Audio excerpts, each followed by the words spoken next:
Assalamualaikum warahmatullahi wabarakatuh. Salam sejahtera buat kita semua. Salam, Om Swastiastu, Namo Buddhaya, salam kebajikan. Balik lagi di channel YouTube Afif Safif Pakar Bola, mengomentari sepak bola dengan kebahagiaan. Sebahagia kita menantikan pertandingan lanjutan dari UEFA Champions League atau UCL yang akan berlangsung pada hari Rabu dan Kamis. Hari ini gua akan bahas ada dua match ya. Yang pertama, karena masih berbau La Liga, gue akan membahas Real Madrid yang berjumpa dengan wakil dari wakil dari Inggris yaitu Arsenal. Dan selanjutnya tentunya pasti gue akan bahas match antara Barcelona yang akan berhadapan dengan Borussia Dortmund di Olympic Stadium. Dan gue juga mau ngajak kalian untuk berkomentar, untuk mengeluarkan pendapat, argumen terbaik kalian mengenai nanti ya seperti apa jalannya pertandingan dan prediksi kira-kira siapa yang menang dalam match-match Liga Champions nanti pagi. Nah, tapi sebelumnya seperti biasa gue mau absen dulu dari seluruh Indonesia ya, Karbolomania dari Sabang sampai Maroke, yang lagi di luar Indonesia juga yang lagi kerja. Semoga semua dalam keadaan sehat walafiat. Yang lagi sakit diangkat penyakitnya, yang belum kerja segera mendapatkan pekerjaan dan semakin sukses. Nah, sekali lagi sebelum gua lanjut membahas dua match tersebut, ini seru banget matchnya ya. Gua mau ngasih tahu bahwa Karbol Mania, gue mengucapkan terima kasih kalian udah subscribe dan menjadi penonton setia Pakar Bola ya, karena kita Karbol Mania semua adalah teman. Di sini semua adalah teman. Dan menurut data di YouTube, ya secara ball position masih banyak ternyata orang-orang yang nonton channel YouTube Afif Safif Pakar Bola ini ya. Dia nonton doang tapi belum subscribe. Nah, dan udah banyak mulai yang subscribe ya. Gue mau ngingetin jangan lupa di subscribe biar ada info seputar uploadan video terbaru. Oke? Langsung saja. Nah, sebelum gue review, gue mau ngucapin selamat buat timnas U17 yang ini gue seneng banget, gue happy banget yang lolos ke Piala Dunia melalui kualifikasi guys. Ya, U17 timnas Indonesia masuk ke Piala Dunia. Masuk akal gak? Masuk menurut gue. Karena gue udah sering bilang bahwa Indonesia sebenarnya tidak pernah kehabisan mencetak bibit-bibit ya pesepak bola yang berkualitas. PR-nya adalah tinggal bagaimana melawan sistem. Ya, dan kali ini tahapan-tahapan seleksi itu memang harus benar-benar murni sehingga mendapatkan kualitas yang optimal, pemain-pemain yang berkualitas. Nah, setelah itu mereka harus sadar bahwa mereka adalah seorang profesional. Dan alhamdulillah ya, puji syukur U17 dan Coach Nova juga ya sebagai pelatih ini tepat banget ya, bagaimana pemain-pemain menerapkan, mengimplementasikan taktikal, mentransformasikan apa yang ada di pikiran Coach Nova sehingga kita menang lawan Korea, kita menang lawan Yaman.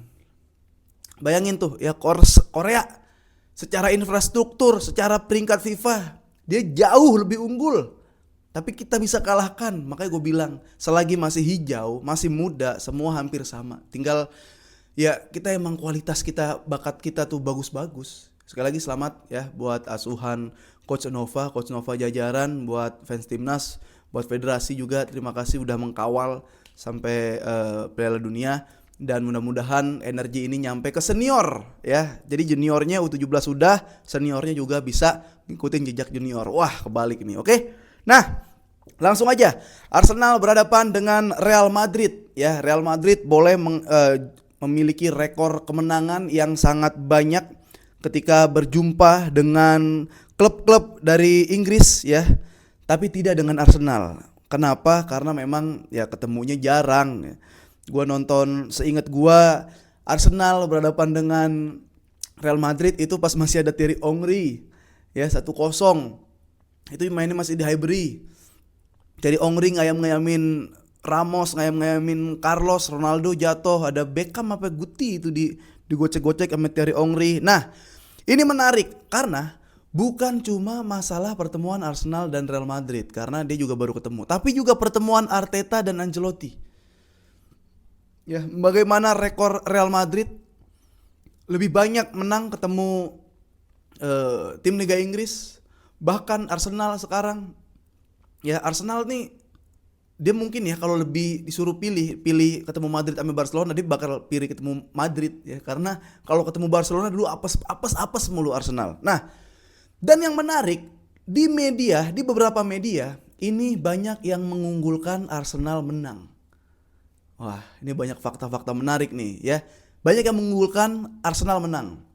Terlebih ya, walaupun ya kayaknya Arsenal udah nggak ngejar Liga Inggris ya, kayak udah mau lepas gitu aja. Dan Real Madrid abis kalah ya lawan Valencia, itu kalah ngilu tuh. Cuma sekali lagi jangan samakan Real Madrid di La Liga dan Liga Champions, itu pasti auranya beda tuh. Nah, ini nanti bakal ketemu hari Rabu ya. Ini secara head to head ini baru ada 3 pertemuan. 1 kali Arsenal menang, 1 kali Arsenal seri, 1 kali Madrid menang. Madrid menang kapan nih lawan Arsenal nih?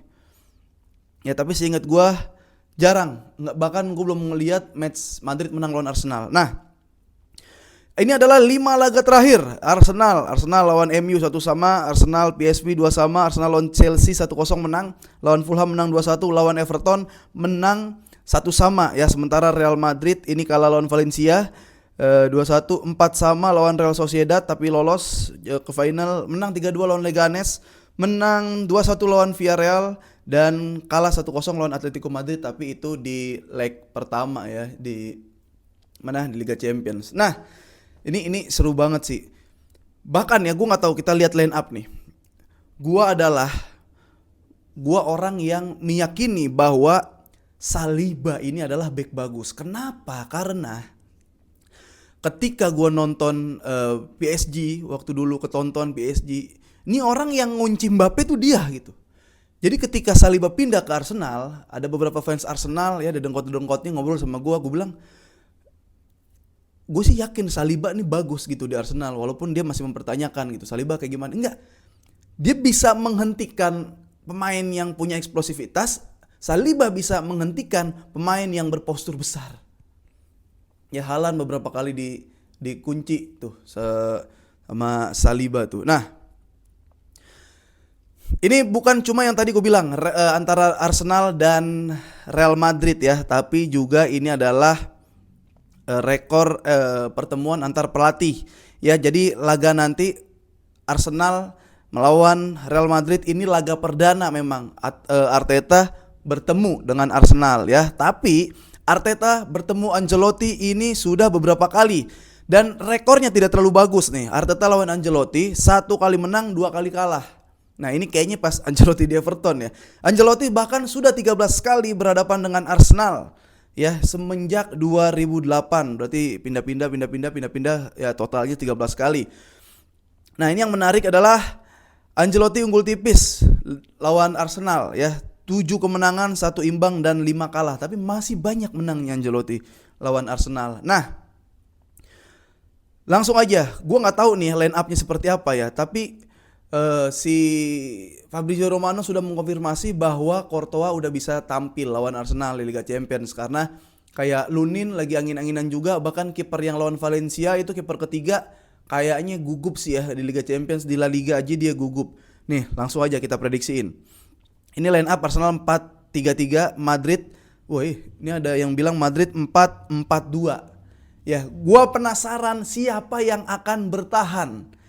Karena gua ngerasa ini adu sabar dan ini adu ketenangan. Safety, kalau bisa safety babak pertama 0-0 nih. Ya, bukan masalah gol cepat enggak. Gua penasaran Real Madrid ketemu lawan yang kualitasnya mirip aja dikit atau di bawah levelnya aja dikit, mau dia parkir bus, mau dia pragmatis. Udah 4-4-2 bahkan tuh, tinggal Vini sama Mbappe di depan. Arsenal memang open play, Arsenal memang sirkulasi bolanya cepat gitu. Tapi Arsenal juga bisa defense. Kalau kalian nonton Arsenal lawan Manchester City, apa yang dilakukan Arsenal? Defense. Apalagi yang pas udah kena kartu merah gitu. Nah, makanya gue penasaran siapa yang defense. Ya, ini kalaupun ada yang menang, skornya tipis-tipis. Ya, gue ngerasa ya itu yang terjadi sama Arsenal dan Real Madrid. Nah, gue penasaran Ya, ini Asensio kayaknya belum bisa main ya. Asensio belum bisa main. Kalau backnya adalah Rudiger dan Tchouaméni, itu tanda tanya tuh. Ya bahaya. Kalau nih, lu dengerin ya. Menurut gua, kalau nanti back Real Madrid adalah Rudiger dan Tchouaméni, namun Madrid bermain menyerang, kayaknya Arsenal menang. Ya. Karena gua ngerasa Rudiger, sorry, gua sama Ramos masih 3 level di atas Ramos tuh Rudiger. Ramos masih ada 3 level di atas Rudiger. Ya. Gue nggak ngerasa back spesial aja, makanya Rudiger tuh kayak berani ngotot, lebih galak, iseng, jahil-jahil. Ya itu sisi lebihnya Rudiger biar diberitain gitu. Karena secara permainan nggak standar gue Real Madrid Ramos PP gitu. Dan Rudiger ada 2 bahkan 3 level di bawah Sergio Ramos menurut gue. Makanya kalau misalkan Real Madrid bermain defense, dia rela seperti biasa melakukan parkir bus.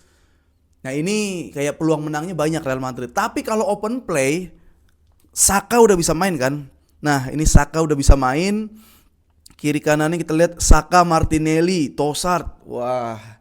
Dan Partey juga di lini tengah bisa unggul tuh. Jadi sekali lagi, ini kalau dari prediksi gue bilang kalau Real Madrid backnya adalah Tchouaméni dan Rudiger, tapi Madrid mainnya nyerang, open play, dia attack, Madrid kalah.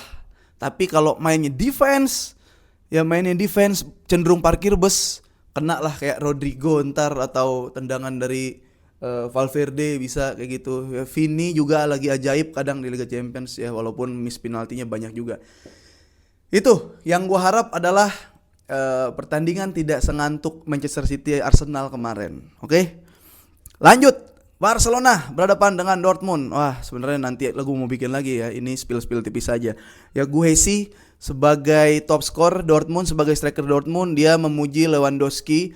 Dibilang di umur 36 masih bergelut di papan top skor, masih subur di Eropa. Ini sangat luar biasa yang dilakukan Robert Lewandowski. Dan Barcelona sekarang cukup jauh berbeda, progres peningkatannya sangat luar biasa. Jadi yang perlu diwaspadai adalah barisan flank ya, selain Guehi-nya nih striker nomor 9, dia bisa maksudnya berperan nomor 9, dia golnya banyak, lagi ngejar top skor. Kiri kanannya juga bagus kan, kayak Adeyemi ini larinya kenceng, belum Malen mainnya bagus, beberapa pemain lainnya di Dortmund sangat cepat gitu, Spartan, dia masih ada gegen pressingnya masih ada gitu. Jadi tapi jangan lupa juga Hansi Flick pelatih Jerman, dia sering bertemu Dortmund, dia tahu bagaimana berhadapan dengan tim Jerman.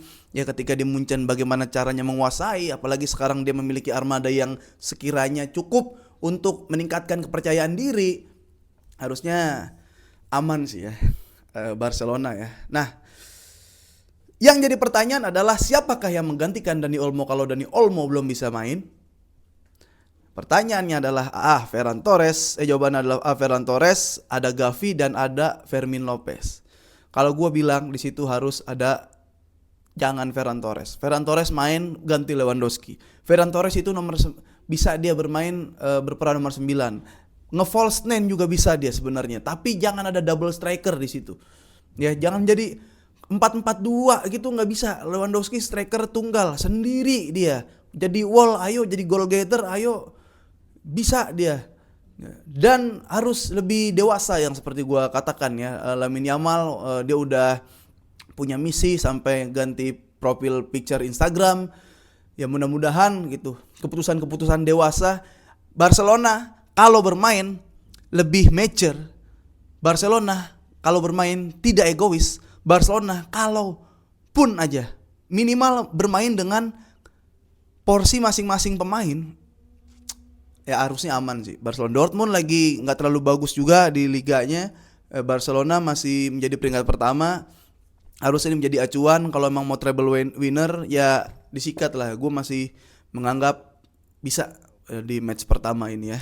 Gue nggak tahu ada kalahnya apa enggak di leg kedua, tapi ini harusnya menang. Nah, oke guys, langsung aja kalian prediksikan berapa kira-kira skor antara Real Madrid berhadapan dengan Arsenal dan berapa skor antara Barcelona berhadapan dengan Dortmund. Silakan di komen apa saja prediksi kalian dan seperti apa yang harus dilakukan oleh Madrid atau Arsenal, seperti apa yang harus dilakukan antara Dortmund dan Barcelona. Oke, terima kasih. Jangan lupa nonton Dance TV, itu semakin viral, semakin seru, semakin menarik pembahasannya dengan host Afif Safi di sana. Dan terima kasih yang udah selalu nonton video gua. Terima kasih yang selalu menyiapkan kuota, tenaga, energi dan berargumen. Semoga kalian sehat selalu. Vamos!